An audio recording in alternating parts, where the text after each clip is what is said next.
Hello students, बच्चों आज हम पढ़ेंगे क्लास 9 से साइंस में लेसन 4 एटॉमिक स्ट्रक्चर। इस पार्ट में मैं आपसे डिस्कस करूंगी एटम के बारे में, about the experiment of Rutherford and the charged particle present inside the atom. तो बच्चों शुरू करते हैं हम अपना lesson atomic structure. Firstly will discuss about the atom. Atom होता क्या है? What do you mean by the atom?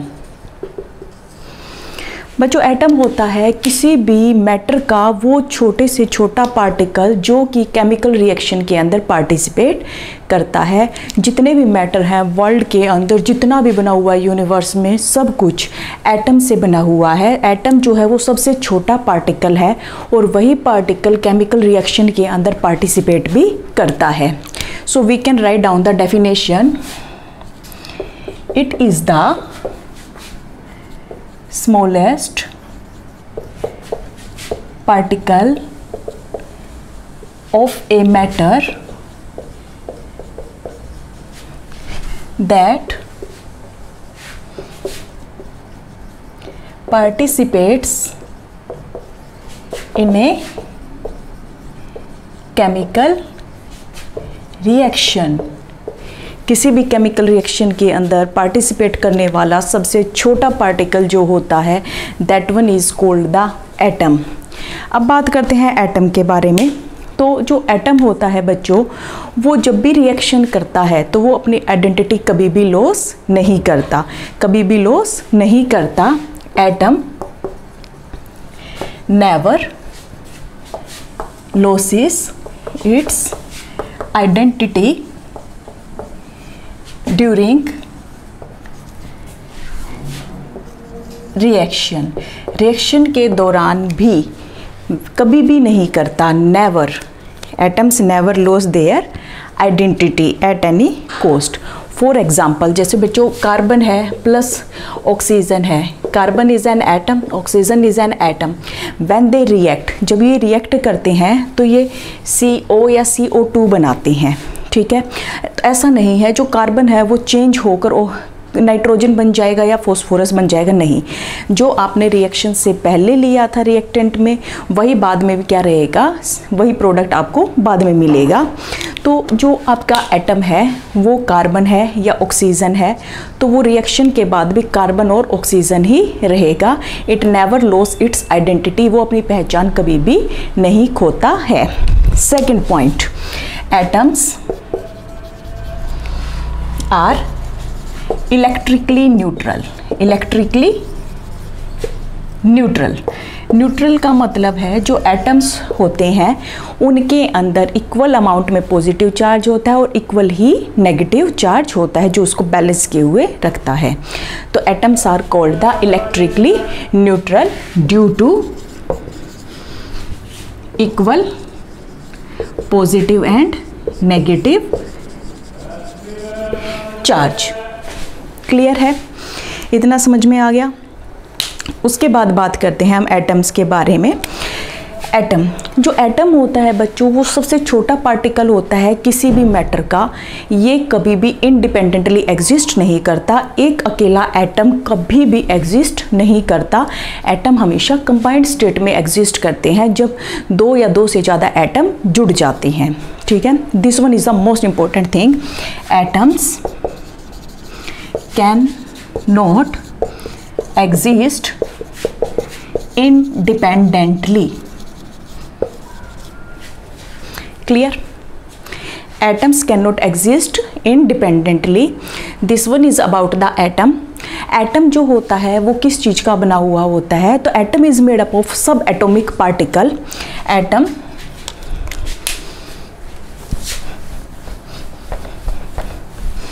it is made up of subatomic particles. These particles are basically positively charged and negatively charged. Subatomic particles, these are proton, second one is electron and third one is neutron. जो atom है आपका वो proton, electron और neutron का बना हुआ होता है। प्रोटॉन पे पॉजिटिव चार्ज होता है, इलेक्ट्रॉन पे नेगेटिव चार्ज होता है, न्यूट्रॉन पे कोई भी चार्ज अवेलेबल नहीं होता है। तो बच्चों किसी भी मैटर के अंदर ये सारी चीज़ें होती हैं, प्रोटॉन, इलेक्ट्रॉन एंड न्यूट्रॉन। इस चीज़ के बारे में पता करने के लिए सबसे पहले एक्सपेरिमेंट किया था जे थॉमसन ने, और उस एक्सपेरिमेंट का नाम था कैनाल रे ट्यूब एक्सपेरिमेंट। क्लियर? कैनाल रे भी बोल सकते हो आप, और उसको कैथोड रे ट्यूब एक्सपेरिमेंट भी बोला जा सकता है। तो अब हम शुरू करेंगे cathode ray tube experiment. Where is duster?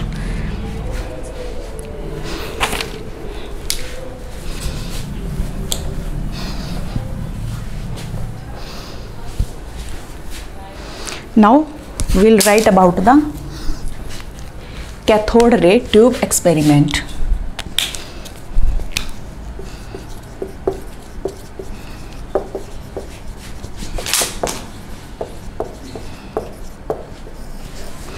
Cathode ray tube experiment, it was performed by scientist J. Thomson. इसी एक्सपेरिमेंट से पता चला था कि एक जो हमारा एटम होता है उसके अंदर पॉजिटिव और नेगेटिव चार्ज अवेलेबल होता है। इसका मतलब जो पार्टिकल है वो पॉजिटिवली और नेगेटिवली चार्ज्ड होता है, उसके अंदर दोनों चार्ज अवेलेबल होते हैं। तो इसमें क्या किया गया था बच्चों, एक डिस्चार्ज ट्यूब ली थी। क्या लिया था इसमें? एक डिस्चार्ज ट्यूब ली थी। This one is known as the discharge tube. और ये जो डिस्चार्ज ट्यूब है ये ग्लास की बनी हुई थी। किसकी? ग्लास की। Discharge tube made up of glass. इसके ऊपर यहाँ पर लगा दिया था वैक्यूम पंप। वैक्यूम पंप का काम था लो प्रेशर को मेंटेन करना। इसमें 2 इलेक्ट्रोड्स यूज़ की गई थी। फर्स्ट वन इज़ कैथोड जो कि नेगेटिवली चार्ज होती है हमेशा। Next one is anode, always be the positively charge. अब इसके अंदर क्या किया गया था, ये जो ट्यूब थी इसके अंदर गैस भर दी गई थी। Gas could be the hydrogen और हीलियम, क्योंकि गैस क्या है, एक मैटर है। हमें इसके अंदर क्या फाइंड आउट करना है, पॉजिटिव और नेगेटिव चार्ज। अब ये जो इलेक्ट्रोड्स हैं कैथोड एंड एनोड, इनको अटैच कर दिया गया बैटरी के साथ, और जो बैटरी की वोल्टेज थी वो 10,000 वोल्ट थी। 10,000 वोल्टेज की आपने बैटरी को इसको कनेक्ट कर दिया गया।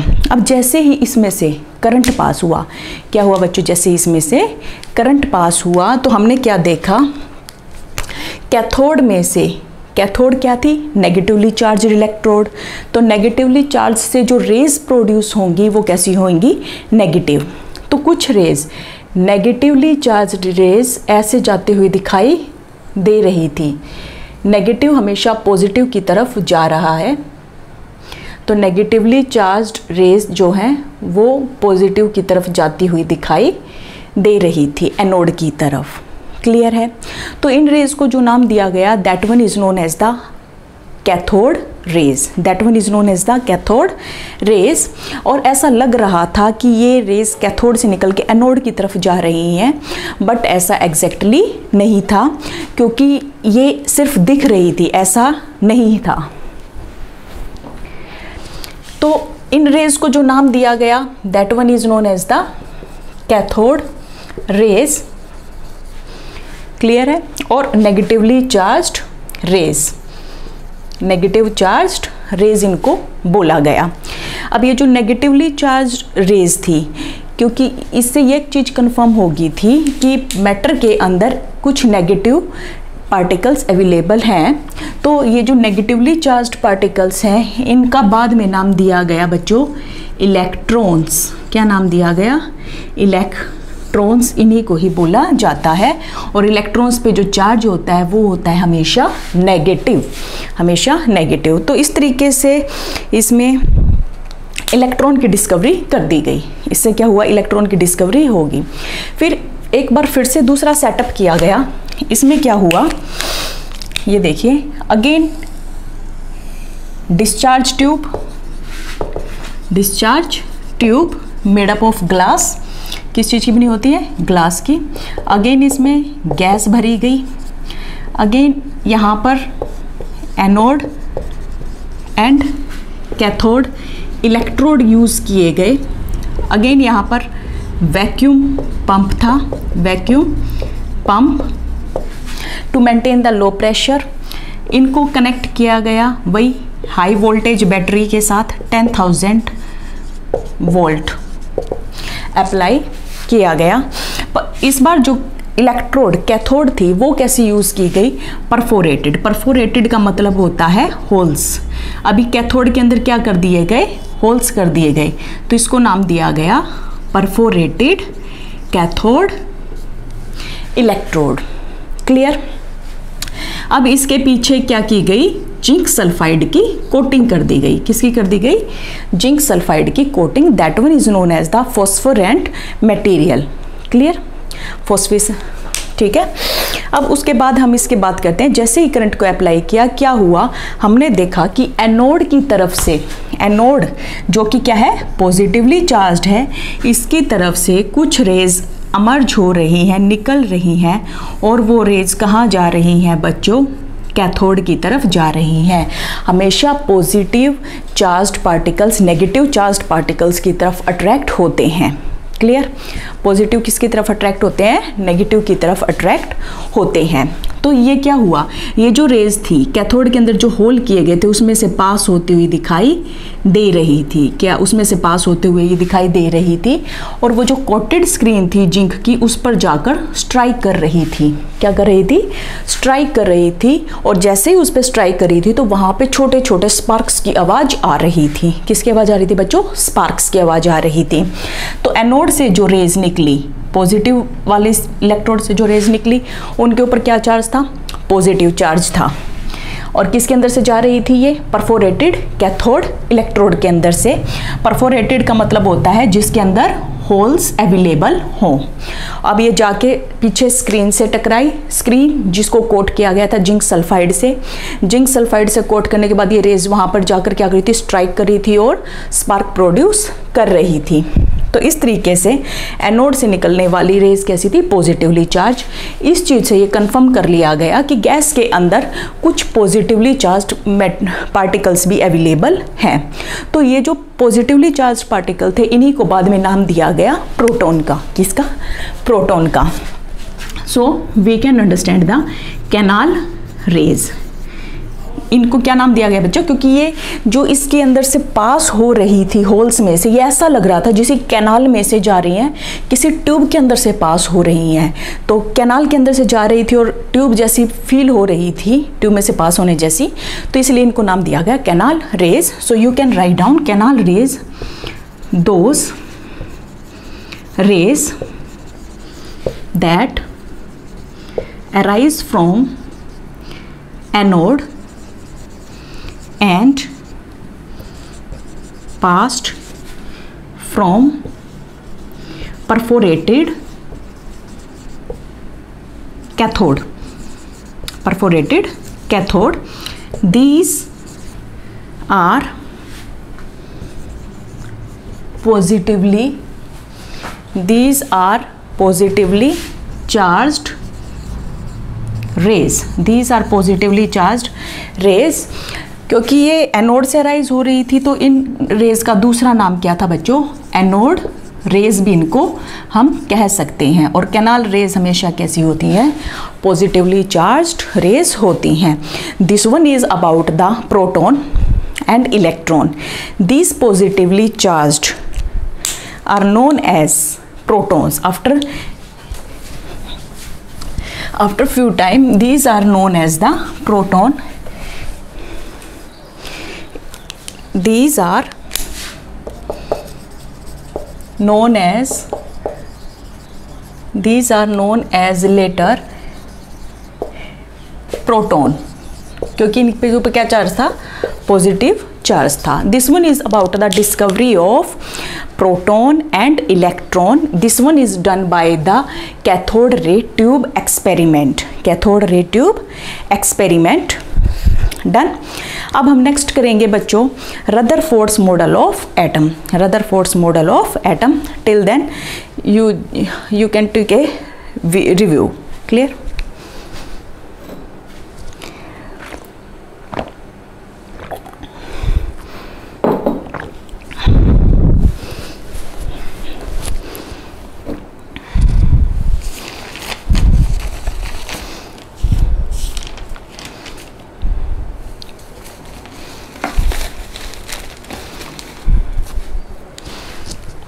Done. Now we'll discuss about the Rutherford's model of atom. Rutherford's जो थे वो एक साइंटिस्ट थे, उनको फादर ऑफ न्यूक्लियर फिजिक्स भी कहा जाता है। क्या कहा जाता है बच्चों? Father of nuclear physics. Rutherford's alpha particle scattering experiment. जो रदरफोर्ड थे, he is known as the father of nuclear physics. Nuclear physics का फादर इनको कहा जाता है क्योंकि इन्होंने रेडियो एक्टिविटी के ऊपर वर्क किया था। किसके ऊपर किया था बच्चों? रेडियो एक्टिविटी के ऊपर इन्होंने वर्क किया था। इन्होंने अपना मॉडल दिया था एटम के बारे में, पर एटम के बारे में मॉडल देने से पहले इन्होंने कुछ एक्सपेरिमेंट परफॉर्म किया था। हम पहले वो एक्सपेरिमेंट देखेंगे क्या परफॉर्म किया था, उसके बेसिस पे इन्होंने क्या किया था, अपना मॉडल हमारे सामने प्रपोज किया था। तो इनका एक्सपेरिमेंट क्या था बच्चों? इन्होंने एक सेटअप किया। क्या किया? सेटअप किया। Look, this one is the setup. इन्होंने एक ब्लॉक लगाया, ब्लॉक के अंदर यहाँ रखा radio active substance, radio active substance, radio active substance. यहाँ रखी इसने एक गोल्ड एटम, और हम ले सकते हैं गोल्ड की शीट। गोल्ड की शीट ले लें या गोल्ड का एटम ले लें, बात एक ही है, क्योंकि दोनों के अंदर क्या है, हमको यही देखना है कि जो एटम है वो किस चीज़ का बना हुआ है। ठीक है, तो इसमें क्या था, आप शीट लोगे तो वो बहुत बड़ी हो जाती है और वो गोल्ड की ही लेनी होती है, क्योंकि ये क्या होता है, हाईली मेलिएबल होता है। ठीक है, इससे लंबी शीट्स भी बन जाती हैं। इसके बाद यहाँ पीछे रखी गई एक सर्कुलर स्क्रीन। क्या थी ये? Circular screen. अब ये जो स्क्रीन थी इसको कोट कर दिया गया था। क्या क्या था? Coated with zinc ZnS, zinc sulphide से, क्योंकि जो जिंक सल्फाइड है वो फॉस्फोरेंट मटेरियल है। ठीक है, तो इसको कर दिया गया। अब इसको 3 सेक्शन में डिवाइड किया गया। किस में किया गया? 3 सेक्शन में। This one is the centre of circular screen. ठीक है, this one is the centre of circular screen. और ये वो पार्ट था जहाँ पर ज़्यादा इल्यूमिनेशन हो रहा था, ये पार्ट था जहाँ पर कम इल्यूमिनेशन हो रहा था। डन। अब इसके अंदर क्या किया गया, देखिए, इसमें से जो ये रेडियो एक्टिव सब्सटेंस है, इसमें से अल्फ़ा पार्टिकल्स निकले थे। क्या निकले थे बच्चों? अल्फ़ा पार्टिकल्स निकले थे। इन्होंने ये देखिए ऐसे मेक द डायग्राम। बच्चों आपको खुद डायग्राम बनाना पड़ेगा इसका, देयर इज़ नो अल्टरनेट। और हमको रदरफोर्ड के मॉडल को समझना बहुत ज़्यादा ज़रूरी है, not for only the examination point of view, also for the competition point of view. तो इस तरीके से क्या निकली? रेज निकली अल्फ़ा पार्टिकल्स की। जो अल्फ़ा पार्टिकल्स रेज थी ये कैसी थी? Positively charged rays. कैसी थी बच्चों? Positively charged. तो जैसे ये रेज पास की तो इसने देखा कि कुछ एक रेज तो डायरेक्ट विदाउट डिफ्लेक्शन ऐसे की ऐसे सीधी की सीधी पास हो रही हैं। कैसे हो रही हैं बच्चों? बिल्कुल सीधी पास हो रही हैं। ठीक है, बिल्कुल स्ट्रेट पास हो रही हैं। तो ये जो रेज बिल्कुल सीधी पास हो रही थी, ये क्या दिखा रही थी? इससे ये हो रहा था कि जो एटम है उसके अंदर मोस्ट ऑफ द स्पेस क्या है? एम्प्टी है। मोस्ट ऑफ द स्पेस क्या है बच्चों? एम्प्टी है। अगर most of the space empty है तो इसका मतलब क्या है? उसमें से सीधी की सीधी आपकी रेज पार हो जाएंगी। तो ये था हमारा फर्स्ट। क्लियर? उसके बाद नेक्स्ट था, उसमें क्या दिखाया गया था कि मोस्ट ऑफ द रेज हम इसके बारे में लिखते हैं कि कैसे कैसे उन्होंने एक्सपेरिमेंट परफॉर्म किया था।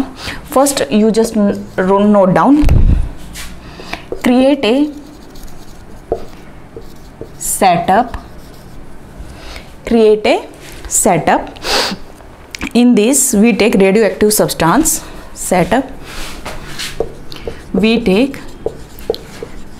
radioactive substance that produce alpha rays. That produce the alpha rays. Alpha rays are positively charged rays. ठीक है, अब क्या करना है इसके अंदर, टेक 1 एटम और शीट ऑफ गोल्ड, गोल्ड की शीट ले लो या फिर एक एटम उसका ले लो, place circular screen that is coated with ZNS behind gold atom. ले लिया। अब इसको क्या किया हमने, एक सर्कुलर स्क्रीन ले ली जो कि कोट की गई है जिंक सल्फाइड से, बिहाइंड द गोल्ड एटम। अब ये उतारो एक बार,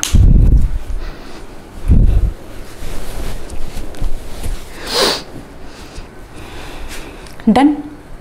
अब इन्होंने क्या किया, इतना सेटअप क्रिएट कर लिया, तो अब इन्होंने क्या किया, एक्सपेरिमेंट किया। Now alpha rays are produce, third one is now alpha rays are passed from gold atom. Gold atom से क्या किया गया, अल्फा रेज को पास किया गया। नाउ एक्सपेरिमेंट, पास करने के बाद क्या होती हैं बच्चों, एक्सपेरिमेंट हो जाता है। तब हम जब एक्सपेरिमेंट करते हैं तो कुछ चीज़ें ऑब्जर्व करते हैं, निरीक्षण करते हैं उनका, और उसके बेसिस पे कंक्लूजन तैयार करते हैं। तो अभी हम पढ़ेंगे आपका observation and conclusion. Observation and conclusion, what he felt first जो ऑब्जर्वेशन थी, most of the rays passed straight, most of the rays passed through the atom in a straight way. So you can write down, most of the alpha particles rays passed from atom in straight way. सीधे सीधे बिल्कुल इसके अंदर से बिल्कुल straight पास हो गई। तो इसका मतलब क्या हुआ, इससे क्या कंक्लूजन निकलता है, इससे निकलता है it shows most of space inside the atom is empty. Most of the space inside the atom is empty. जो एटम है उसके अंदर ज़्यादातर स्पेस क्या है बच्चों, खाली है। ये था हमारा फर्स्ट ऑब्जर्वेशन। फिर सेकंड ऑब्जर्वेशन के लिए भी काम करना था। तो सेकंड ऑब्जर्वेशन में क्या देखा, उन्होंने देखा कि कुछ एक रेज थी जो यहाँ आकर और स्मॉल एंगल से डिफ्लेक्ट हो गई, स्मॉल एंगल से डिफ्लेक्ट हो गई। ये देखो यहाँ तक आई और फिर उसके बाद क्या हो गई, उन्होंने अपना पाथ चेंज कर दिया, पाथ चेंज कर दिया, यहाँ पर आ गई। क्लियर। तो इससे उन्होंने फाइंड आउट किया कि भाई इसके अंदर कुछ चार्ज्ड पार्टिकल अवेलेबल है जो इन रेज का रास्ता बदल रहा है, जो इन रेज का रास्ता बदल रहा है। So next second point is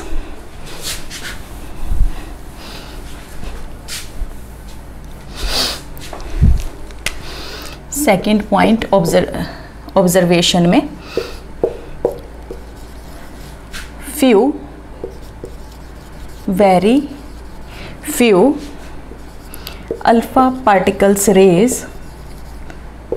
rays get deflected और deviate मतलब अपना पाथ चेंज कर लिया, deviated from small angle, छोटे से एंगल से क्या हो गई, डेविएट हो गई और अपना पाथ चेंज कर लिया। What it shows, it shows that some positive charge is present in an atom, कि एटम के अंदर कुछ पॉजिटिव चार्ज है, क्योंकि जो अल्फा रेज है वो पॉजिटिव चार्ज है, पॉजिटिव है, तभी तो वो उसको दूसरा रास्ता दे रहा है, उसको दूर भगा रहा है, रिपेल कर रहा है। अगर नेगेटिव अंदर होता तो वो उसको अट्रैक्ट करता, अपनी तरफ खींचता। ठीक है, तो क्या है इसका मतलब, कुछ पॉजिटिव चार्ज अंदर है, तभी तो वो पॉजिटिवली चार्ज्ड रेज को क्या कर रहा है बच्चों, डिफ्लेक्ट कर रहा है, अपने पाथ से उसको हटा रहा है। Is it clear? Next third one जो उसकी ऑब्जर्वेशन थी, थर्ड वन उसने क्या किया बच्चों, इसमें देखा गया थर्ड वन, कुछ रेज जो बिल्कुल स्ट्रेट आ रही थी, ये देखो बिल्कुल सेंटर से, तो इसने क्या किया, ये रेज यहाँ जो सेंटर ऑफ स्क्रीन है यहाँ तक पहुँची ही नहीं। जो रेज बिल्कुल सेंटर से निकली थी वो सेंटर ऑफ स्क्रीन पे पहुंची ही नहीं। क्यों? क्योंकि यहाँ से सेंटर ऑफ एटम के सेंटर पे टकराकर जितने एंगल से वो आई थी उतने ही एंगल से वापस चली गई। तो ये जो थी ये हमारी हजारों में से कोई एक रे होती है जो ऐसे वापस जाती है। तो ये ऐसा लगा लो जैसे 50,000 में से कोई 2 रे हैं जो वापस 180 डिग्री के एंगल पे क्या हो रही हैं बच्चों, डिफ्लेक्ट हो रही हैं। क्लियर? तो ही शोज दैट, ऑब्जर्वेशन में लिखिए, he observed that only very little और यू कैन से 1 or 2 लाखों में से कोई 4 रे, कोई 4 या 5 रेज, ठीक है, you observe that very little rays get reflected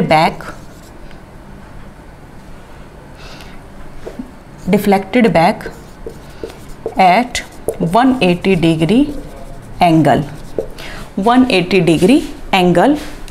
तो इससे क्या शो हुआ, it shows that in centre of atom some positive charged particles are concentrated. इसका मतलब है कि जो सेंटर है उसमें पॉजिटिवली चार्ज्ड पार्टिकल्स कॉन्सेंट्रेट है, उसके अंदर अवेलेबल है, जिसकी वजह से क्या हो रहा है, वो रेज को पास ही नहीं होने दे रहे, वो क्या कर रहे हैं, रेज को वापस उसी एंगल से ही भेज रहे हैं। क्लियर?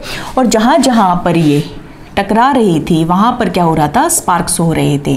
तो जो सर्कुलर स्क्रीन थी उसके इतना एरिया में, इतने एरिया के अंदर ज़्यादा जैसे ही रेस पास हो रही थी फटाफट क्या हो रहे थे, जो स्पार्क्स थे वो हमको दिखाई दे रहे थे, वहाँ पर बहुत कम थे, और जो सेंटर ऑफ स्क्रीन थी यहाँ पर कोई भी स्पार्क अवेलेबल नहीं था। इसका मतलब ये है, अगर यहाँ बिल्कुल भी स्पार्क नहीं था तो इसका मतलब है कि यहाँ पर सेंटर में कुछ है जो रेस को आने ही नहीं दे रहा वहाँ तक। तो वो जो सेंटर में पाया गया that one is known as the nucleus. इसका मतलब ये है कि इसके सेंटर में न्यूक्लियस था। This one is the discovery of the nucleus, और ये जो डिस्कवरी थी न्यूक्लियस की ये रदरफोर्ड ने दी थी। Now we'll discuss about the Rutherford's model. This one is the experiment of Rutherford. So now write down Rutherford model of atom, और उसके बाद हम पढ़ेंगे उनकी ड्रॉबैक, क्यों Rutherford model of atom fail हो गया, क्यों उसको आगे स्पेस नहीं मिला, क्यों उसको कंसीडर नहीं किया गया कि यह एटम का एक एक्यूरेट मॉडल है। Now Rutherford model of atom on the basis of alpha scattering particle experiment, Rutherford ने मॉडल दिया। he said that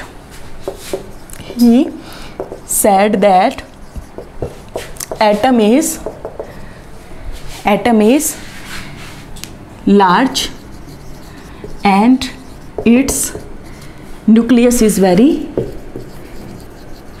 very small। जो एटम है वो क्या है, बहुत बड़ा है, और जो उसके अंदर न्यूक्लियस है वो बहुत ही छोटा है। ये कहा था हमारे रदरफोर्ड जी ने। He said that electrons are, जो इलेक्ट्रॉन्स हैं are revolving around the nucleus in an atom.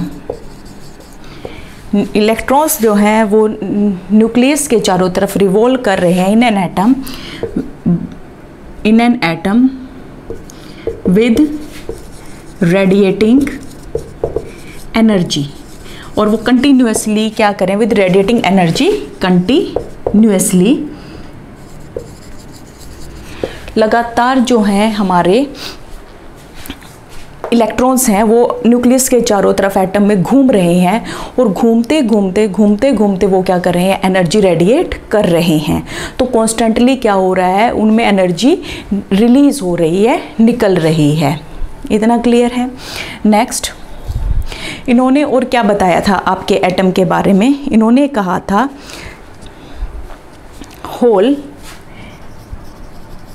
Whole of positive charge, जितना भी एटम के अंदर पॉजिटिव चार्ज है, whole of the positive charge of an atom is concentrated in centre of atom. Atom के centre के अंदर ही present है। जितना भी पॉजिटिव चार्ज है एटम के अंदर होता है वो सारा का सारा कहाँ पर कॉन्सेंट्रेटेड है बच्चों, सारा का सारा सेंटर में कॉन्सेंट्रेटेड है, centre of atom. It is known as nucleus, it is known as nucleus. तो इस तरीके से इन्होंने न्यूक्लियस की डिस्कवरी हमको करके दे दी। इतना कुछ बताया इन्होंने, बट उसके बाद भी ये जो मॉडल था ये क्या हो गया बच्चों, फेल हो गया। इनके फेल होने का कारण क्या था, इनके फेल होने का कारण था ये सेकंड पॉइंट जिन्होंने कहा कि जो इलेक्ट्रॉन्स होते हैं वो एटम के चारों तरफ रिवॉल्व करते हुए कंटिन्यूसली या कॉन्स्टेंटली एनर्जी रिलीज़ करते हैं। तो इस तरीके से क्या होगा, अगर वो ऐसे ही एनर्जी रिलीज़ करते रहेंगे, उनमें से एनर्जी निकलती रहेगी, तो वो एक दिन न्यूक्लियस के अंदर गिर जाएंगे, और न्यूक्लियस के अंदर गिर गए तो क्या हो जाएगा, ये मॉडल फेल हो जाएगा, एटम होगा ही नहीं फिर। तो now will discuss about the drawback.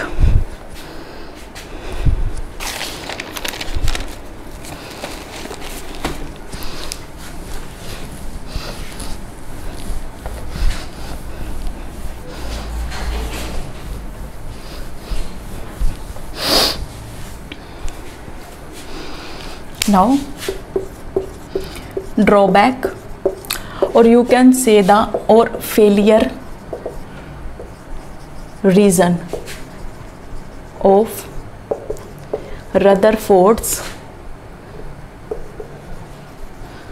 model of atom। Rutherford's model of atom के जो फेलियर का कारण है वो क्या है,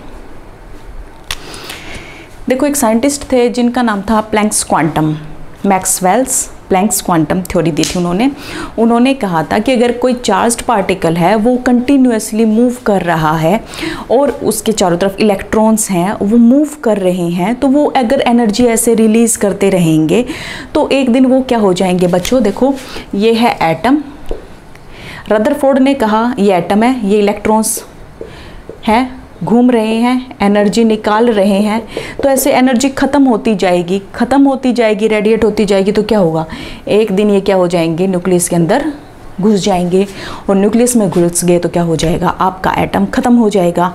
बट जब प्लैंक्स क्वांटम ने ये चीज़ पूछी इनसे, मैक्सवेल ने ये चीज़ पूछी कि भाई अगर ऐसे होगा और एटम आपका ख़त्म हो जाएगा तो चीज़ें एग्जिस्ट कैसे कर पाएंगी, तो इस चीज़ के बारे में रदरफोर्ड कुछ भी नहीं बता पाए और उनका ये जो था मॉडल ये फेल हो गया।